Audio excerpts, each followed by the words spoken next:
విషయాలు పరిశుద్ధమైన నుంచి వాడుతున్నాను. రోమపత్రిక 8వ అధ్యాయం, రోమపత్రిక 8వ అధ్యాయం 5 నుంచి 10 వచనం వరకు ఉత్తరపడుతున్న Romans chapter 8 verses 5 to 11. Let us read responsibly. రోమపత్రిక 8వ అధ్యాయం 5 నుంచి 10 వచనాలు శరీరానుసారుడు శరీర విషయంలో నమస్కరించుడు, ఆత్మానుసారుడు ఆత్మ విషయంలో నమస్కరించుడు. ఆలోచన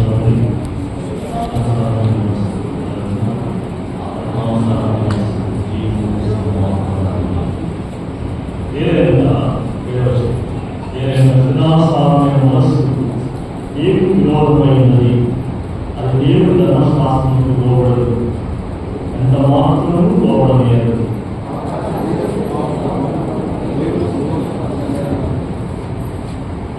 దేవుని ఆత్మ మీరు నివసించిన పక్షున మీరు ఆత్మ స్వభావం గలవారే కానీ శరీర స్వభావం గలవారు కాదు. ఎవరైనా క్రీస్తు ఆత్మ లేని వాడైతే వాడని వాడు కాడు.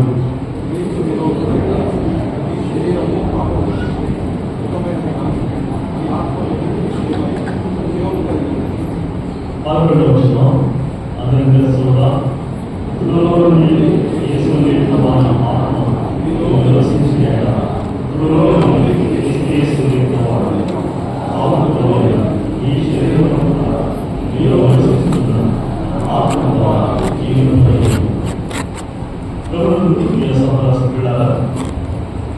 ఈ శరీరం సమాజంలోని లేదా సంఘంలోని రెండు గుంపుల వాదనలు కలుగుతున్నారు.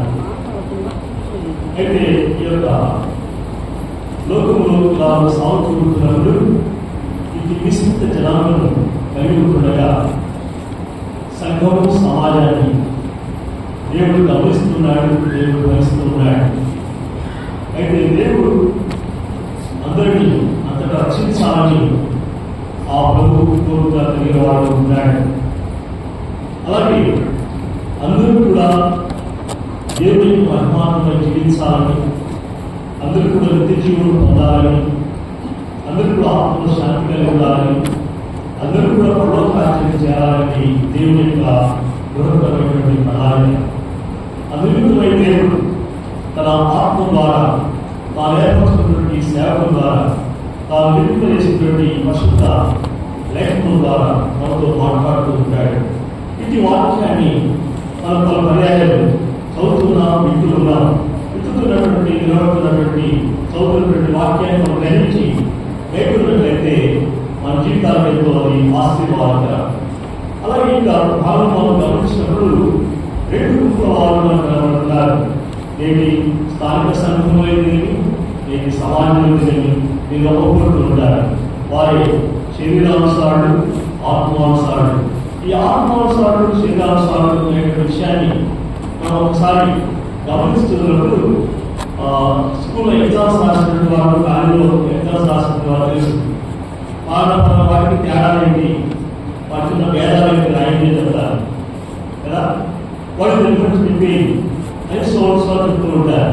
అలాంటి క్వశ్చన్స్ అప్పట్లో వస్తూ ఉంటాయి. వాటికి మనం సరైనటువంటి జవాబులు రాయాల్సిన వారిలో ఉంటాం. అలాగే ఆధ్యాత్మిక జీవితంలో కూడా సహవాసం సాగుతున్నటువంటి మనకు కూడా దేవుడు ఈ విషయాన్ని బయటపరుస్తూ ఉంటున్నాడు. ఈ విషయాన్ని ఇంకా మనం చదివిన చాలా మరొకసారి ఈ విషయాలను గమనంలో తీసుకువద్దాం. ఇక్కడ ఆత్మానుసారుడు శరీరానుసారుడు అనేటువంటి విషయాన్ని గమనించినట్లయితే ఈ ఇరువురు లేదా 2 వర్గాల వారు ఇది పస్కలు పరిస్థితి. ఎందుకంటే శరీరానికి ఆత్మ 2 పస్కలు. ఈ శరీరము ఆత్మ అనేటువంటిది మానవ జీవితంలో ఉంది. అయితే ఈ యొక్క ఆత్మ దేవుడు మనకు దీపముగా పెట్టి ఉన్నాడు. ఈ దీపము చూడగా ఈ ఆత్మ యొక్క దేవుడు మనకు ఈ యొక్క దీపముగా అనుగ్రహించి ఉండగా దీన్ని మనం వెలిగిస్తూ ఉండాలి. ఈ దీపము ప్రకాశవంతంగా ఉండాలి. ఈ దీపం అనేకులకు వెలుగునిచ్చేదిగా ఉండాలి. అయితే ఆ ఆత్మ మనం ఆపివేయకూడదు. అయితే దేవుడు ఆ గొప్ప ప్రణాళికలో రక్షణ కార్యం జరిగించే విషయంలో ఆత్మీయ దేవుడు ఈ భూలోకానికి రావడంలో, ఆ ఆత్మీయ దేవుడు పరిశుద్ధ కుమారుడుగా రావడంలో యేసుక్రీస్తు వారు దాన్ని జరిగించినటువంటి రక్షణ కార్యం మనం గమనించవచ్చు. పరిశుద్ధాత్మిక కార్యం హోలీ స్పిరిట్ అని అంటారు. హోలీ స్పిరిట్ యొక్క డాక్టర్ మనం చూసినట్టు పరిశుద్ధాత్మ గురించి డాక్టర్ దాని హోలీ స్పిరిట్ సాల్వేషన్ మనం చూస్తాం. అయితే ఈ యొక్క పరిశుద్ధాత్మ కార్యాన్ని మనం గమనిస్తున్నప్పుడు మనం క్రీస్తు యేసును సంరక్షణగా అంగీకరించిన తర్వాత, యేసుక్రీస్తు ప్రభువారు మనలో యొక్క ఆత్మను నిర్వహించిన తర్వాత, తన సమర్పించి సంపాదించి అనుభవం చేసిన తర్వాత మనం దేవుడి మీద అధికారం చూస్తూ ఉన్నాం.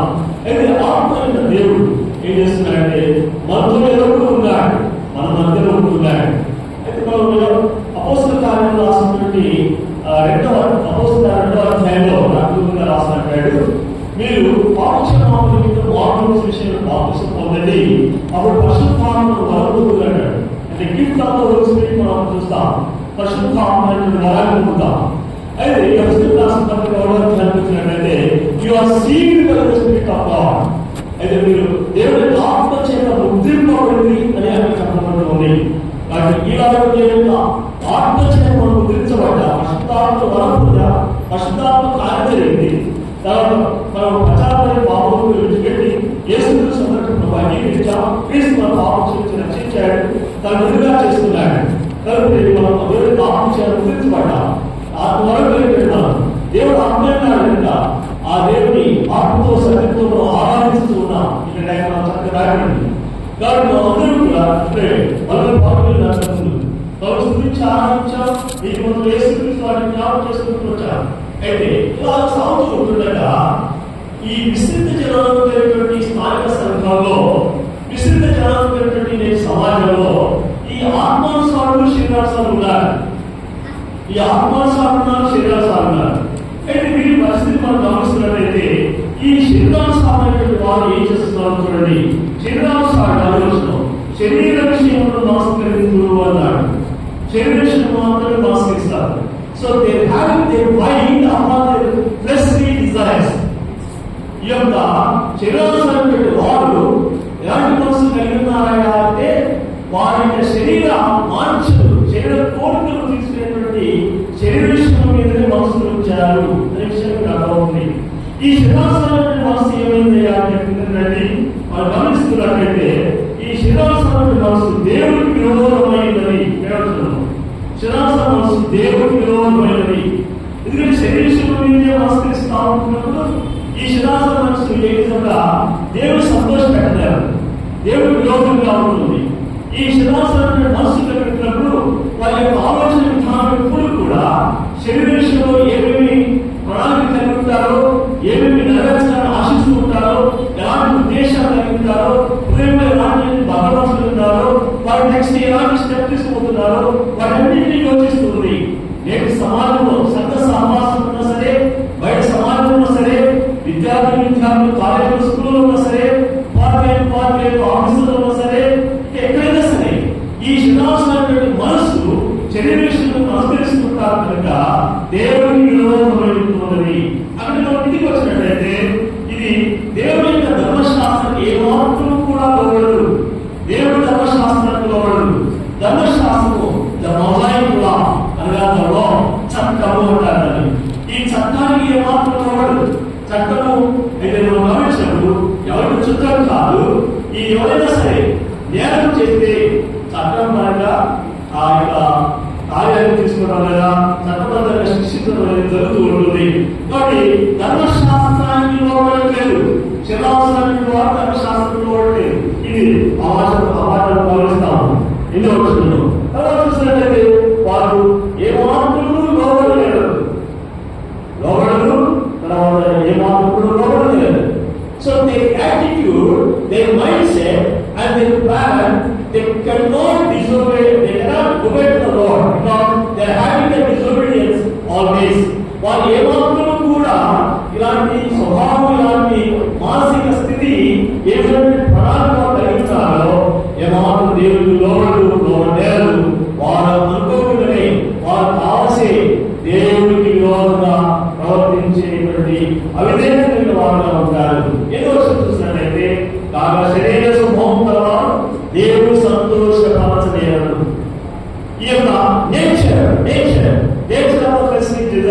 ఈ యొక్క శరీర స్వభావం కలిగినటువంటి వారు దేవుని సంతోషపడతారు. ఎవరు సంతోషపెడతారంటే తమకి హింసలను సంతోషపెడతారు, తమ మనసును సంతోషపరుచుకుంటారు, తమ హృదయాన్ని సంతోషపరచాలని ఆశిస్తారు, తమ దేహాన్ని సంతోషపరచాలని ఆశిస్తారు, వారు తమకు అనుగుణమైనటువంటి వ్యక్తులను సంతోషపరచాలని ఆశిస్తారు.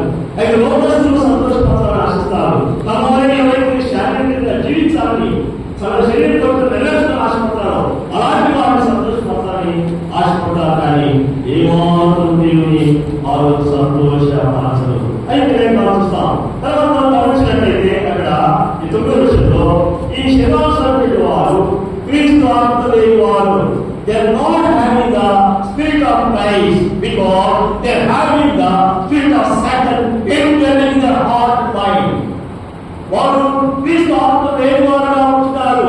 వారి మనసులో, వారి హృదయంలో సాతాను యొక్క ఆత్మగా అపవిత్ర ఆత్మ, దురాత్మ అనేటువంటి వారు ఉంటున్నది. ఈ యొక్క అపవిత్రాత్మ అపవిత్రమైనటువంటి కార్యాలను చేయడానికి, ఈ దురాత్మ దుస్తత్వంతో నిందించడానికి దోహదకారిగా ఉంటుంది.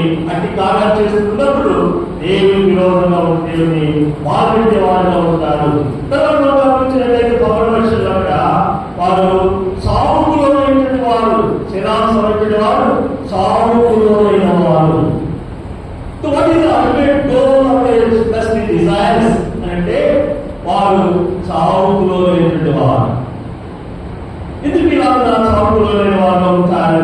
మన లేఖనాలు చూసినట్లయితే పాపుల చేతను అపరాధుల చేతను మనము చచ్చిన వారిని అంతేకాదు, ఇక పాపం వచ్చి జీతం మరణం అంటే భావిస్తాయి. తన దురాశ గర్భం ధరించి పాపములు కనుక పాపం గర్భం ధరించి మరణాన్ని కంటుంది. తర్వాత మనం చూసినట్లయితే ఈ యొక్క శరీరాంశాల మనసు కూడా ఎలా చూడండి ఆలోచనలు. శరీరాంశాల మనసు కూడా మరణం, క్రియలు లేని విశ్వాసం మృతం అన్ని భావిస్తారు సంతోషం.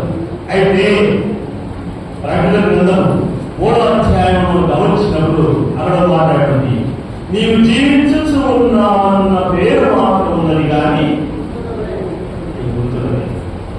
ఇది రసా బతుకుతున్నాం, నేను కూడా బతుకుతున్నాను, నేను తింటున్నాను, నేను తాగుతున్నాను, నేను తిరుగుతున్నాను, నేను చేస్తున్నాను, నేను కూడా సంఘంలో పాల్గొంటున్నాను, నేను సమాజంలో పాల్గొంటున్నాను, మీటింగ్ లో పరిచయం చేస్తున్నాను, నేను మనలో పాల్గొంటున్నాను, నేను కూడా పాల్గొనిస్తున్నాను, అన్ని రకాలుగా ఉంటున్నాను. కానీ నీవు జీవించు ఉన్నావన్న పేరు మాత్రం ఉన్నది కానీ నీవు మృతుడవే.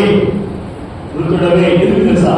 శరీరానుసారంగా జీవించడం ద్వారా, శరీరానుసార మనసు కలిగిన ద్వారా, శరీరానుసరి ఆ యొక్క స్వభావం కలిగిన ద్వారా ఇలాంటి పరిస్థితులు ఉంటున్నాయి.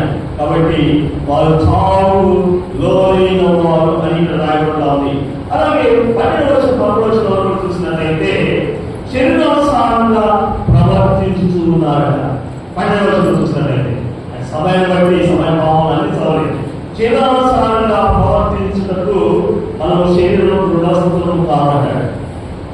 ఎందుకంటే మనం దేవుడి సన్నిధికి వస్తున్నాం, మనకు లక్ష్య తీర్మానం చేసి ఉంటున్నాం, మనకు బాప్తిసం పొందాము, మనలో పాల్గొంటున్నాం, సహవాసం చేయవస్తున్నాం, వాక్యం కట్టుకుంటున్నాం, వాక్యం చదువుతున్నాం, వాక్యం వింటున్నాం, మంచిదే. కానీ శరీరానుసారంగా ప్రవర్తించడం ద్వారా మనం శరీరముకు దృఢస్థులం కాము. శరీరానుసారంగా ప్రవర్తిస్తూ ఉన్నట్లయితే దానిలో వచ్చి దానిలో వచ్చే రాబడి, దానిలో వచ్చేటువంటి లాభం, దానిలో వచ్చే పర్యావసానం ఏంటంటే మరణము. కాబట్టి ఇక్కడ శరీరానుసారంగా ప్రవర్తించడం జరుగుతూ ఉంది.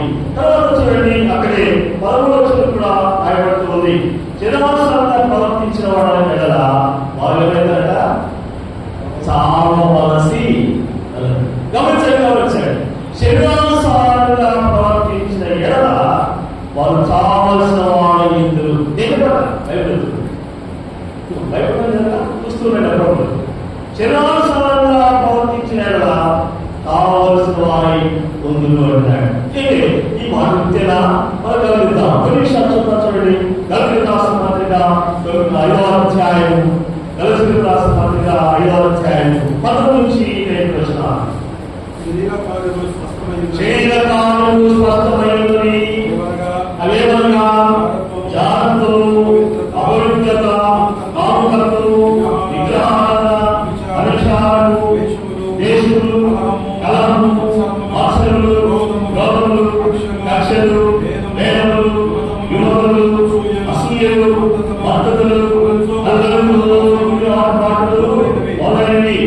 వీటిని గురించి నేను ముందు చెప్పిన ప్రకారం ఇది వాటిని చేయవారు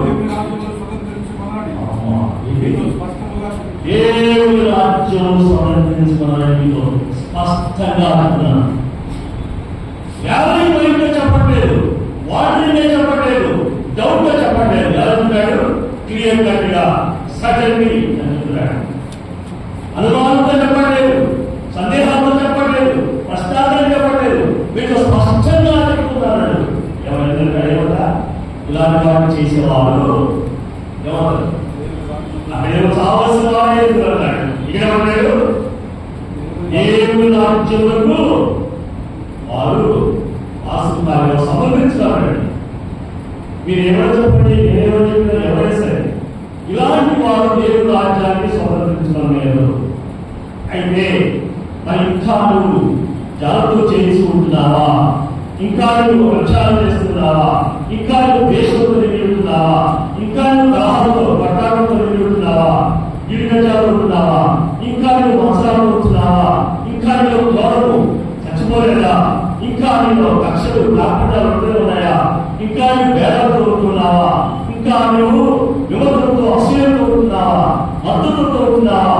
అల్లరితో ఉన్న ఆటపాటలతో ఇంకా నువ్వు శరీరాసాన్ని జీవిస్తున్నట్టు కొనసాగిస్తున్నట్లయితే దేవుని రాజ్యం సమర్పించమన్నారు. ఈ మాట కాలువలు అందరూ మార్చుతాం. వెలుగు రాసిన 6వ అధ్యాయం 9వ వచనం 10వ వచనం. వెలుగు రాసిన 6వ అధ్యాయం 9వ వచనం. అన్యాయస్తులు దేవుని రాజ్యం వాసు కార్యాలని తెలియదా? మోసపోకుడి, జోరులైనను, విగ్రహారాధకులైనను, వ్యభిచారులైనను, ఆడంగితనములైనను, పురుష సంయోగులైనను, దొంగలైనను, లోగులైనను, త్రాగుబోతులైనను, దూషితులైనను, దోచుకున్న వారెవరైనను దేవుని రాజ్యములకు వారసులు కాలేరు. ఇది బైబిల్ వాక్యం. ఇంకా మనం గమనించినట్లయితే ఇలాంటి వారు కార్యాలు జరిగిస్తూ ఉంటుండగా పరిశుద్ధ గ్రంథంలో చూసినట్లయితే పరిశుద్ధ రాసిన పత్రిక 3వ అధ్యాయం గమనించండి. మరొక విషయం పరిశుద్ధ రాసిన పత్రిక 3వ అధ్యాయం 5వ వచనం చూద్దాం. మీ అవసరంలో జాగ్రత్తలు, అపవిత్రతలు, కామాంతరతలు, గ్రాసులు,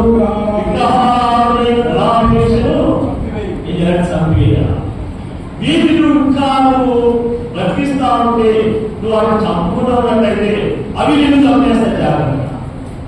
మనం వాటిని చంపివేయకపోతే అవి మనం చంపేస్తాయి. కాబట్టి చట్టపట్టాలు తిరిగినా లేకపోతే వాటితో సంసారం చేస్తున్నా, ఇలాంటి వాటిని ఇంకా అంటిపెట్టుకున్నా, ఇలాంటి వాటిని నువ్వు సందర్శిస్తున్నా అవి నేను చంపేస్తాయని చెప్తున్నాడు. నువ్వు చంపకపోతే నేను చంపేస్తాయి. కాబట్టి వాటిని చంపేయాలి. వాటి వలన ఆలోచన, వాటి వలన దేవుని ఉగ్రత అవిధేయుల మీదికి వస్తుంది. ఎవరు అవిధేయులు చూసారా? వారు దేవుని అవిధేయులు, వారు దేవుడికి లోబడలేదు, వారి స్వభావాన్ని వస్తుంది.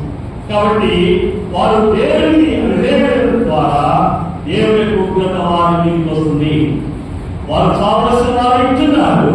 ఇదిగో వారు భయంకరంగా దేవుని యొక్క ఉగ్రతను రుచి చూడబోతున్నారు. వారి పడవ రాజ్యం లేదు.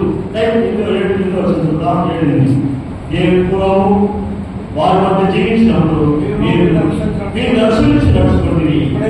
ఇప్పుడైతే భూమి అనుసరించి నడుచుకున్నా, ఇప్పుడైతే మీరు కోపము, ఆగ్రహము, దుష్టత్వము, దూషణ, మీ నోట బూతులు అన్నిటినీ విసర్జించి ఒకటోడు అర్థమవునండి.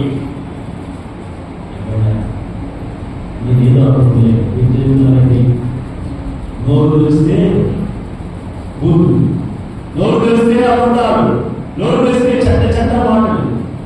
ఎందుకు వాక్యం చదవడం, ఎందుకు ప్రార్థన చేయడం, ఎందుకు పదవులు పాల్గొనడం, ఎందుకు వాక్యం చెప్పడం, ఎందుకు సంసారం చేయడం, భయంకరమైన దుస్థితి. ఇలాంటి వాటిని ఉంటున్నాయి. చూడండి, కోపంతో ఆగ్రహంతో వెళ్ళిపోతున్నారు. వారు ఎలా ఉంటున్నారు? దుష్టత్వంతో దూషణంతో నోట బూతులు పెరుగుతున్నాడు. వీటన్నిటి అంటాడు విసర్జించండి అన్నాడు. పొరపాటు ఉంది కదా, ఒక్కడింటిలో ఉన్నప్పుడు అబద్ధాలు చాలా సింపుల్ అవుతున్నారు. వారు పట్టించుకోవడానికి, వారు అనుకుని నెరవేర్చడానికి, ఇతరులు నిరాకరణ చేయడానికి, అది న్యాయస్థానం కావచ్చు, కోర్టులు లేదా పోలీస్ స్టేషన్ కావచ్చు, ఇరుగు వాళ్ళకి కావచ్చు, తల్లిదండ్రుల దగ్గర కావచ్చు, లేకపోతే మన యొక్క పెద్ద దగ్గర కావచ్చు, లేకపోతే పిల్లల దగ్గర కావచ్చు. అబద్ధాలు. అయితే అబద్ధాలు వాళ్ళు ఎవరుంటారు? అబద్ధం అనేది అది చాలా చిన్నదనుకుంటారని మహాన్యాయం. ఈ నోరు, ఈ నాలుగు ఎవరు సాగు చేయలేదు. భక్తుడు అంటాడు అందులో, ఈ నాలుగు ఏళ్ళు సాగు చేయలేదు. అయితే నేను కావాలనుకున్నా ఉందా అబద్ధం అంటే ఖచ్చితంగా ఉన్నది. దాన్ని చూద్దాం. 7వ అధ్యాయం 8వ వచనం. 7వ అధ్యాయం 8వ వచనం. దీనికి వారు అవిశ్వాసులు, అసహ్యులు, నరహంతకులు, వ్యభిచారులు, మాంత్రికులు, విగ్రహారాధకులు, అబద్ధికులందరూ ఎదట అగ్ని గంధకములతో మండులో పాల్గొనదు. ఇది 2వ మరణం. చచ్చిపోతున్నారు, వాళ్ళకి ఉగ్రత వస్తుంది, ఏమి దాచి లేదు, ఏదో తప్పించుకోకుండా, ఏదో ఆటగా, ఏదో క్యాన్సర్ అవుతుందా అనుకుంటే ఇది ఇదంతా ఏమిటంట అగ్ని గంధకాలతో అనేటువంటి ఆ మండు గుణంలో పావులు కలిగినమాట.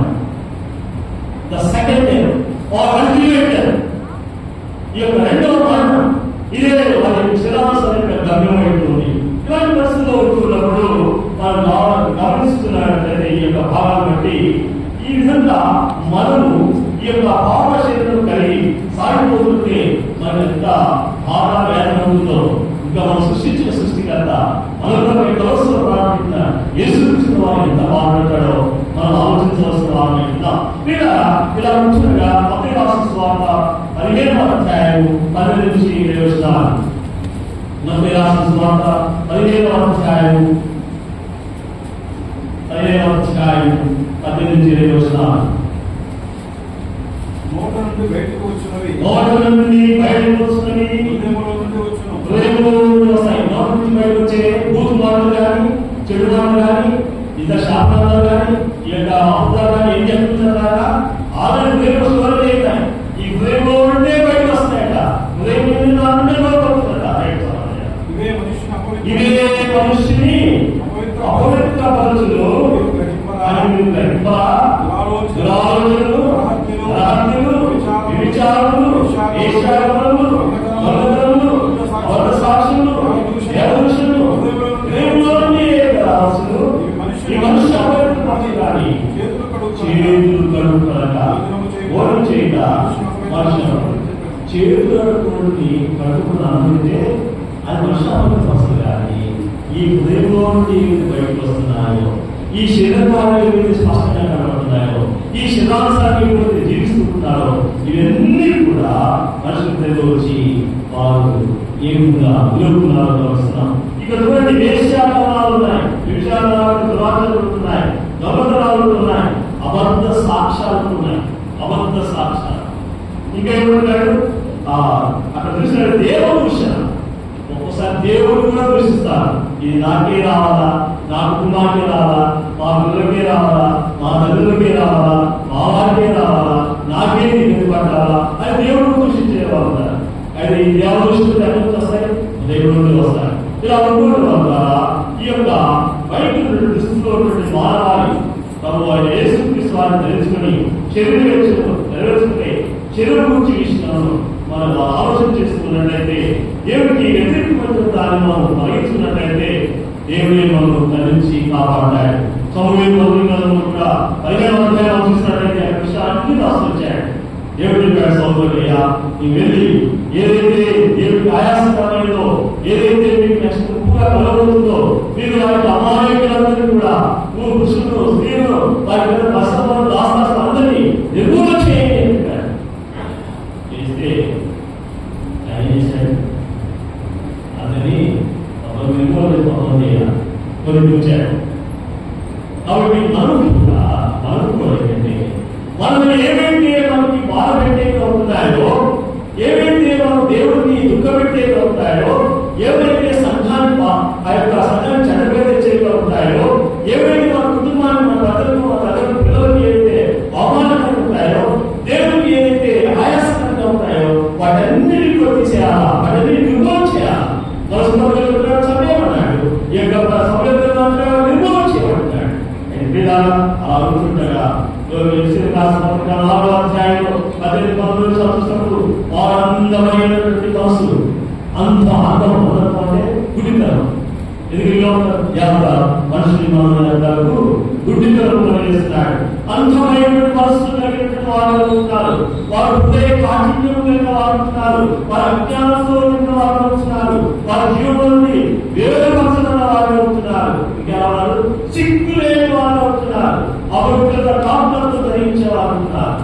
ఇది ఎక్కడ తీసుకుని అవసరం కాదంటే వాళ్ళు ఎక్కడ ఇంట్లో ఉన్నా, బయట ఉన్నా, ఆఫీస్ ఉన్నా, ఆపణలో ఉన్నా, లేకపోతే రోడ్డు మందిరిగా అవమందిరిగా ఇస్తున్నా ఏ ధరిస్తున్నారు. అది కోసం తీసుకుని చెప్పమంటాం. ఎందుకంటే సర్వజ్ఞానం దేవుడు, ఆయన సర్వజ్ఞానం దేవుడు, సమస్యలు ఎదిగినటువంటి వాడు. కాబట్టి వీటి గురించి మనం ఏం చేయాలంట, వాడు జరిగించకుండా ఉండాలి. దుర్జనుడు ఏం చేస్తారంటే తల్లిలో చెడ్డతల్లిలోంచి దుర్విషయాన్ని తెస్తాడని ఆదేశ వార్తలో రాయబడతా ఉంది. ఇలా ఉంచినగా మరొక వాటి చదువుతాం. సామెతల గ్రంథం 7వ అధ్యాయం చదువుతున్నా మీకు గమనిస్తుందండి. సామెతల 7వ అధ్యాయం 7వ వచనం. ఇలా ఉంటుండగా అక్కడ కొంతమంది వ్యక్తుల గురించి శ్రీరామ గమనించండి. వ్యవస్థారా సందేహ తర్వాత వాడు జాస్తి సంతృప్తిగా ఏదో తిరుగులాడుతున్నాను, ఇంటి మారుతున్నా నడుచుతున్నాను, అతను రేషా వేసేస్తున్నా కపటముల స్త్రీ వారు వాడు ఎదుర్కోవచ్చాను. అది మొక్కలు పెట్టినది స్వేచ్ఛగాలున్నది. దాని భారత ఇద్దరు ఒక ఊరు ఇండియన్లు ఒక సందర్భంలో అది వాటి సముద్రం అది వచ్చి అది వాడిని పట్టుకొని ముద్దు పెట్టుకోలేదు. సిగ్గు ముఖం పెట్టుకొని సమాధానం సిగ్గుని నేను ముఖం చెల్లించున్నాను కాబట్టి ఏ అవసరం రాగా నిన్ను ఎదుర్కోవడం పెట్టేదా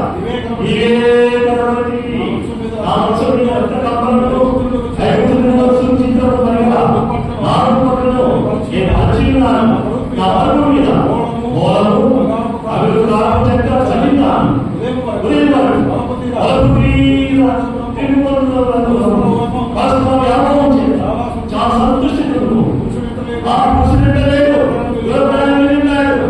సంవత్సరాలు చేరుకోలేదు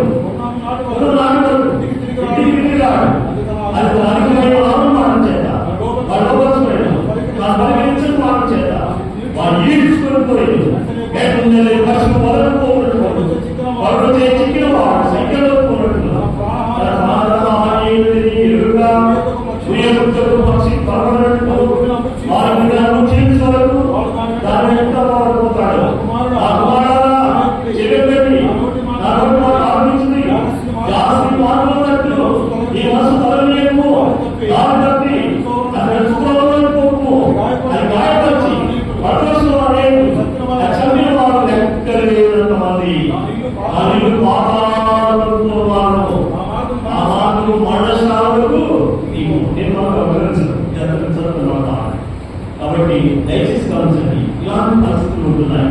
ఇలాంటి పరిస్థితులు ఉంటుండగా ఇంకా సమాజంలో ఏం జరుగుతున్నాయో మరొక మాట చేసే విషయాలు చూద్దాం. దివ్యప్రదేశం కాదు 27వ అధ్యాయం 15వ వచనం నుండి మనం గమనిద్దాం. దివ్యప్రదేశం కాదు 27వ అధ్యాయం 15 నుంచి 26వ వచనం వరకు మరొక మాట చూస్తారు. మీరు అందరూ కూడా శాపగ్రస్తులు అని చెప్పండి. ఇక్కడ ప్రజలందరూ ఆమె అని మాట్లాడుతున్నారు కదా.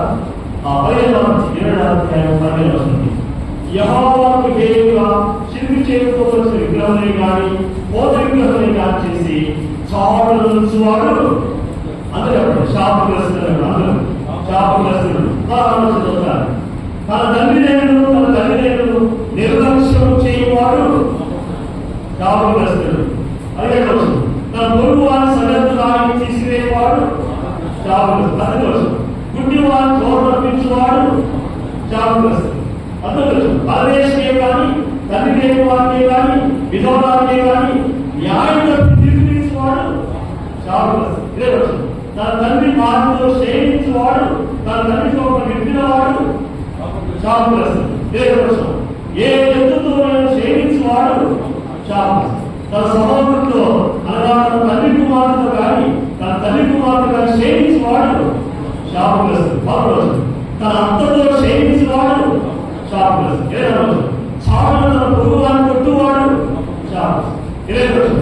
నిర్దోషి ప్రాణహాని చేయటం లంచం వాడు ఇలా ఇవన్నీ నేను మాట్లాడుకున్నవాడు. అయితే అన్నట్లయితే ఇలాంటి పరిస్థితుల్లో ఈ బయట దుస్థితి ఉండగా ఆనాడు ఈయన కూడా సొంత తమ్ముడిని చదివేశాడు. సొంత అందరూ కూడా యోసేపు దూరంగా పడవేశారు. ఇదిగో ఆ యొక్క వ్యాపారం కప్పివేశారు. ఆ యొక్క శోధన సహించి పాల్గొన్నట్టు తప్పించుకోవడానికి తిరిగి అబద్ధమైనటువంటి ఆస్తి వల్ల ఆయన జైలులో పెట్టబడ్డాడు, ఖైదీగా ఉంచబడ్డాడు. కానీ దేవుడు ఎల్లప్పుడూ కోరుకున్నాడు. అతనైతే ఎల్లప్పుడూ నిర్దోషిగా ఉన్నాడు. ఆయన దేవుడిని భయపడుతున్న వాడున్నాడు యోసేపు. దేవుడు తల్లి బాగా హెచ్చించాడు. ఆ పరాయి దేశంలో, ఆ శత్రు దేశంలో, అన్ని దేశంలో, ఐదు దేశంలో ఆయన గొప్ప వాడాడు. చూసారా, పరీక్ష గొప్పగా ఉన్నాడు.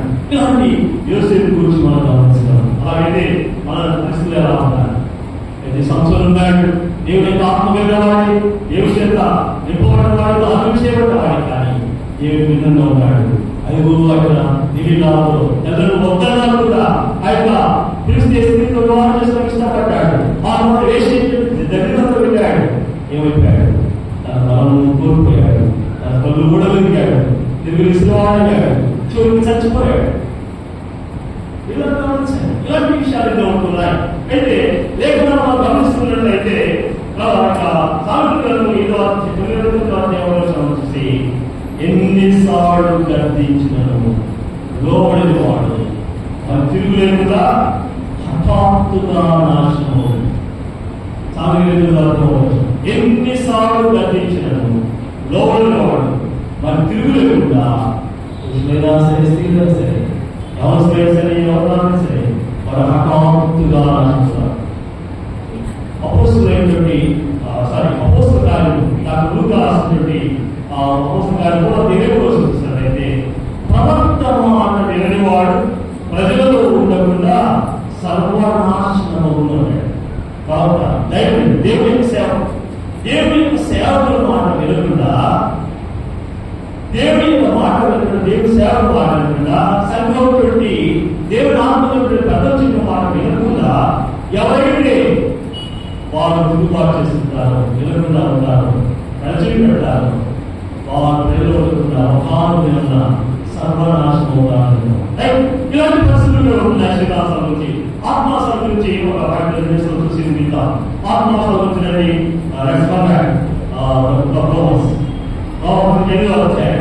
ఆత్మాసాడు ఆత్మ విషయంలో నమస్కరిస్తారు. ఆత్మాసాడు ఆత్మ విషయం నమస్కరిస్తారు. ఎందుకంటే ఈ ఆత్మ దేవుడి యొక్క ఆత్మకు లోబడుతుంది, అనగా పరిశుద్ధాత్మకు లోబడుతుంది. ఈ మనుష్యుడు పరిశుద్ధాత్మ చేత నింపబడ్డాడు. ఈ యొక్క ఆత్మాసైన మనుషుడు పరిశుద్ధాత్మ చేత ప్రేమించబడ్డాడు. ఈ యొక్క మనుషుడు పరిశుద్ధాత్మ చేత నడిపించబడ్డాడు. ఈ యొక్క ఆత్మానుసారమైన వీరు ఆత్మ విషయం విమర్శిస్తారు. ఎప్పుడు దేవుని వాక్యం చదువుతున్నామా? ఈరోజు దేవుని వాక్యం ఏం మాట్లాడింది? ఈరోజు దేవుని యొక్క సంస్కృతికి వెళ్దామా? త్వరగా టైంకి వెళ్దామా? దేవుని వాక్యం శ్రద్ధగా ఉందామా? చెప్పబడిన వాక్యం ఒకవేళ ఏదైనా బలహీనమైనట్లయితే ఏదైనా రాష్ట్రం తీసేసుకుందాం అని పరిస్థితులు ఈ ఆత్మాసం. They want to save their soul. They want to build their life. వారి యొక్క ఆత్మను రక్షించుకోవాలని ఇష్టపడతారు. వారి జీవితాన్ని కట్టుకోవాలని ఇష్టపడుతుంటారు. ఆత్మాసాడు ఆ విషయంలో ఆశ్రయిస్తారు. సమయం ప్రార్థన చేయాలి. ఎందుకంటే లేకపోతే శ్రీరాష్ట్రంగా ఆరోగ్య పనులు చూస్తున్నవాడు ఏమంటే ఆత్మవలన ప్రతి సమయంలో ప్రతి విధమైనటువంటి ప్రార్థన విజ్ఞాపన చేయొచ్చు. ఎవరి కోసం పరిశుద్ధులు ప్రార్థన చేయొచ్చు. ఎలాగ మెరుగుగా ఉండాలి. Spiritual awakening. ప్రార్థన చేస్తుంటే కాంతులు మెరుగుగా చెల్లిపోవడం కాదు, పక్కన చెల్లిపోవడం కాదు. అది సైతాన్ యొక్క చర్య. ఆత్మానుసారం మెరుగు అంటే ఎలాంటి మెరుగుగా ఉద్యోగం రాత్రి పెట్టేవాళ్ళ చాలా చక్కగా కూర్చుంటే మంచిగా వాళ్ళు సులువుగా ఉంటుంది. ఎప్పుడైతే గతించినప్పుడు లేదా ఆమె తక్కువ వేస్తారు పార్టీలో పాఠశాలలో.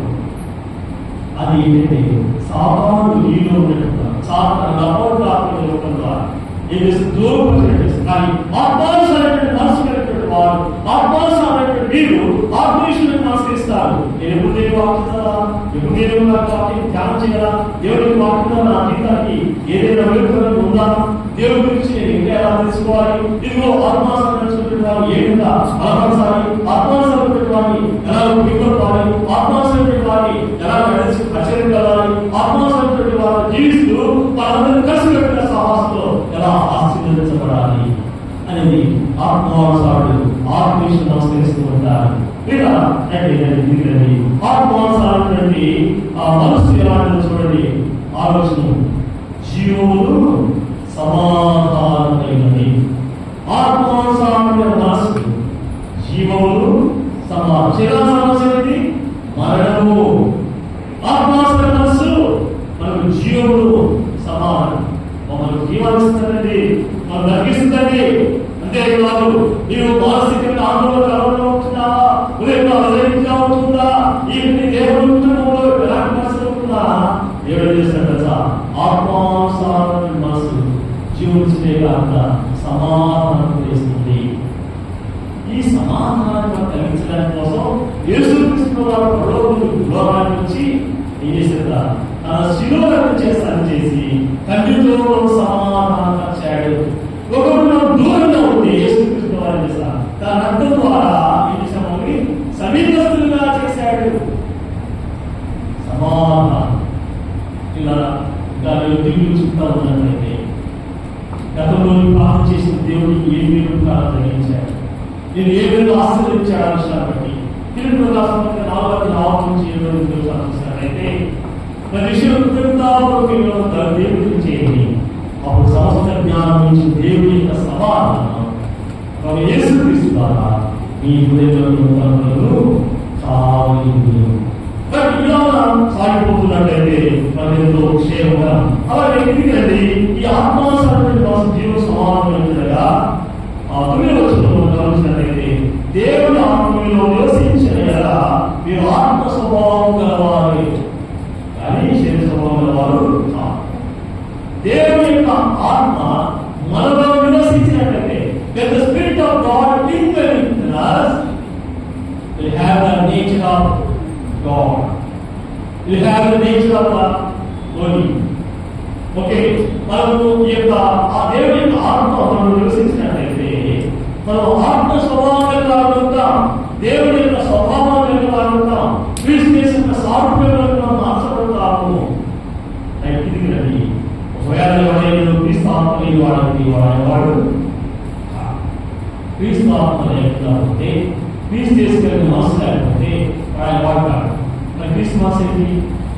ఆయన క్షమించడం సిద్ధ మనసు కలిగిన వాడు రాయబడింది. 6 రాయబడింది క్షమించడం సిద్ధ మనసు కలిగిన వాడు. అంతేకాదు ఆ ప్రభు యొక్క మనసు చాలా సిద్ధమైంది. ఆ ప్రభు మనసు ప్రేమకున్నది, ఆ ప్రభు మనసు త్యాగసేనున్నది, ఆ ప్రభు మనసు హత్తుకునేది, ఆ ప్రభు మనసు క్షమించేది రక్షించేదిగా ఉంటుంది. కానీ మనసు ప్రస్తుతమైన మనసు కలిగిన వారు శివరాశనాలు క్రీస్తు విరోధంగా ప్రవర్తిస్తారు, లేదు జగడాన్ని పుట్టించాలని చూస్తారు, వారి పట్ల ఆయన గొడవ పెట్టాలని చూస్తారు. మీరు ఒక కుటుంబంలో చుచ్చు పెట్టేవాళ్ళు ఉంటారు, అన్నదమ్ములు గొడవ పెట్టేవాళ్ళు ఉంటారు, సంఘంలో గొడవ పెట్టేవాళ్ళు ఉంటారు, సమాజంలో విశ్వాసాన్ని తీర్చేవాళ్ళు ఉంటారు. అది శరీరాసనం ఈ స్థానం లేకపోవడం, గ్రామం చెందిపోవడం, ఫస్ట్ అప్పుడు గ్రామం చెందిపోవడం. కానీ ఆ దేవుని యొక్క క్రీస్తు చేసుకున్న మనసు కలిగి క్రీస్తు ఆత్మ కలిగి జీవిస్తున్నట్లయితే దేవునికి మహిమ ఉంటుంది, జీవితాలకు క్షేమం ఉంటుంది. ఎందుకంటే గమనిస్తున్నట్లయితే పరవశంలో మీ ఆత్మ నీతి విషయమై జీవయుక్తమైనది క్రీస్తు మీలో ఉన్నాయి కదా. క్రీస్తు మనలో ఉన్నట్లయితే మన యొక్క చూడండి, మీ ఆత్మ నీతి విషయమై జీవయుక్తమైనది. కాబట్టి ఆత్మానుసారుడు దేవుడు ఎంత గొప్ప ఆశీర్వదిస్తున్నాడు, ఎలాంటి గొప్ప ఆశీర్వాదాలు వచనాలు మనం గమనించుకుంటున్నాం. ఎందుకంటే 11వ వచనం చివరి భాగం వచ్చినట్లయితే మీలో నివసిస్తున్న తన ఆత్మ ద్వారా జీవింపజేయును. క్రీస్తు మీలో ఉన్నట్లయితే మీ ఆత్మ నీతి విషయంలో జీవితమైంది అంటున్నాడు. అలాగే మీరు నివసిస్తున్నటువంటి ఆ ఆత్మ ద్వారా, దేవుడు ఆత్మ ద్వారా నువ్వు జీవింపజేస్తాడు. దేవుని ఆత్మ చేత నింపబడేవాడు ఎగిరిపడు, ఆవేశపడు, తల్లిదండ్రులను దూషించడు, తల్లిదండ్రులని పట్టడు, తిట్టడు. ఎవరిని దేవుని ఆత్మ చేత నింపబడ్డవాడు ఏం చేస్తాడు? సమాధానం ప్రయత్నం చేస్తాడు. యేసుక్రీస్తు ఏం చేశాడు? తన శిలువను చేత తనతో సమాధానం చేయడం. అది యేసుతో వారు గొర్రెలు ప్రసంగం చేస్తే ఏం చెప్పాడు సార్? మత్తయి సువార్త 5వ అధ్యాయంలో సమాధాన పరచువారు దేవుని కుమారుడు, సమాధాన పరిచేవారు దేవుని కుమారుడు. సమాధాన పరచకుండా ఇంకా అన్ని మీద ఆత్మ కోసం వాడుతుంది, లేకపోతే సృష్టించి అబద్ధాలు చెప్పి క్రోధం ఆగ్రహం చేసి కొడుతూ తిరుగుతూ లేక భూమి మాట్లాడుతూ ఇలా ఇంకా అచ్చమైన పరిస్థితి ప్రవర్తిస్తున్నట్లయితే అనేది జరుగుతుంది. ఏం చేస్తున్నారు? దేవుడు కుమారుడు కాదు వాటిని సమాధానం దేవుడు కుమారుడు మాత్రమే అతస్వార్థ దేవుడు చాలా స్పష్టంగా. కాబట్టి ఇది రండి 14 దేవుడు ఆత్మ చేయలేదు వారందరూ దేవుడు కుమారుడు. సమాధానం క్రీస్తు మనసు కలిగిన వారికి ఎవరి సమాధానం వారు దేవుడి పిల్లలవుతారు, దేవుడు కుమారుడు. ఇక్కడ దేవుడు ఆత్మ చేయలేదు ఎవరిస్తే దేవుడు ఆత్మ చేయడం నింపబడి దేవుడు ఆత్మ చేయడం ప్రేరేపించబడి నడిపించబడుతున్నారు వారందరూ దేవుని కుమారుడు ఉంటారు. దేవుడు ఆత్మ చేయడం నింపబడకుండా నడిపించబడకుండా లేకపోతే ఎన్ని చెప్పి ముసుగుసలాడి గోడ సందులో ఉండి, సందు సందులో ఉండి, వీధి మూలలో ఉండి, లేకపోతే వారు వీళ్ళని కొనుక్కుంటున్నారని రకరకాల వివాదాలు సేకరించిన సమాచారాన్ని అలా చేసిన వారంటే వాళ్ళ దురాత్మ చేత నింపబడతారు, అపవిత్రాత్మ చేత నింపబడతారు, సాధారణ చేత ప్రేరేపించబడతారు, నడిపించబడతారు. వాళ్ళందరూ కూడా సాధారణ పిల్లలై ఉంటారు. ఎవరైతే దేవుని ఆత్మ చేత నింపబడుతుంటారో, ఎవరైతే పరిశుద్ధాత్మ చేత నడిపించబడుతుంటారో వాళ్ళందరూ దేవుని కుమారుడై ఉంటారు. 15వ వచనం చూసినట్లయితే వారు ఎలాంటి వారట? దత్తపుత్రాత్మ పొందిన వారు. దత్తపుత్ర దేవుడు కానీ దత్తపుత్రాత్మని శ్రీపుత్రాత్మ పొందిన వారుగా. ఇంకా 16 చూసినట్లయితే మనం దేవుని పిల్లలని ఆత్మ తానే మన ఆత్మతో కూడా సాక్షిస్తున్నాడు. అదే సంఘంలో మీటింగ్ సభలు ఆ మీటింగ్ ఆఫీసుస్తున్నారయ్యా, మా వాడు మాటలో ఆశిస్తున్నాయా, మా అమ్మ మాట్లాడుతూ ఆఫీసుస్తున్నారు. ఇక బాగా చూడండి, బాగా వాడాలని లక్ష్య తీర్మానం చేశానయ్యా. మంచిదే, కానీ ఎవరో ఏదో సాక్ష్యం పడాలి. మనం దేవుడికి పిల్లమని ఎవరు సాక్ష్యం పడాలి? పరిశుద్ధాత్మ దేవుడు మనకు సాక్ష్యం. పరిశుద్ధాత్మ దేవుడు సాక్షియాలి, మన అంతరాత్మ సాక్షియాలి, మన మనస్సాక్షిలో సాక్షియాలా, మన ఇరువుల సాక్షియాలా, మన సంఘంలో సాక్షియాలా, బహిరంగంగా చూసేటువంటి వారిలో గురించి సాక్షియాలా. అలా ఉన్నట్లయితే అది దేవుడి మహిమగా ఉంటుంది, మనకు ఆశీర్వాదం ఉంటుంది. వాటిని ముగిస్తాను, దయచేసి గమనించినట్లయితే ఎవరైతే దేవుడు వెళ్తున్నారో వారిని దేవుడు ఈ ఫలం దయచేస్తాడు.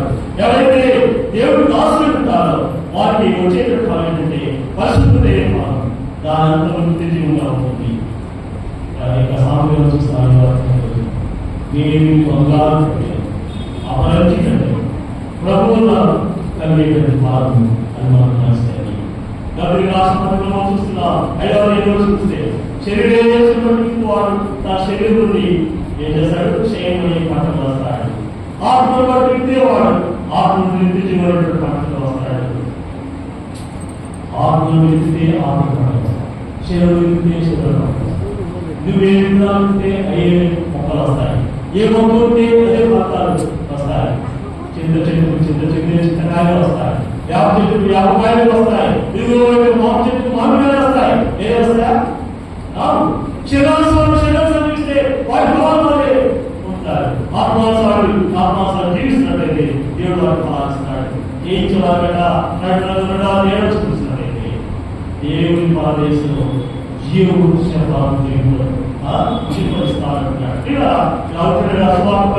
ఎవరైతే ప్రయాసపడుతున్నారో వారి పేరు జీవితంలో రాయబడినవి క్రీస్తు రాష్ట్ర పత్రిక 4వ అధ్యాయంలో వచ్చినటువంటి చిన్న ప్రకటన చివరి చదువుకుందాం. చివరి జీవనంలో రాయబడిన వారి దానిలో ప్రవేశించు కానీ నిశ్చితమైన అసహ్యం కానీ అవసరమైనది జరిగించిన వాడు ఎవరైతే దానిలో ప్రవేశించుకునే గొర్రెల యొక్క ఎవరైతే అంగీకరిస్తారో వారి జీవనం రాయబడతాయి. ఎవరైతే ప్రభుత్వ ప్రయాసపడతారో వారి జీవనంలో రాయబడతాయి. ఇది గొర్రెల యొక్క జీవనం. ఆ గొర్రెల యొక్క జీవనంలో ఎవరైతే చేరుకుంటారో వారే పదవ రాజ్యంలో దేవుడి రాజ్యంలో ప్రవేశిస్తారు. కానీ నిషిద్ధమైన ఏదైనా సరే, అసహ్యమైన ఏదైనా సరే, అబద్ధమైన దాని సరే ఇచ్చినట్లయితే వాడు ఎవరు దానికి ప్రవేశించుకునే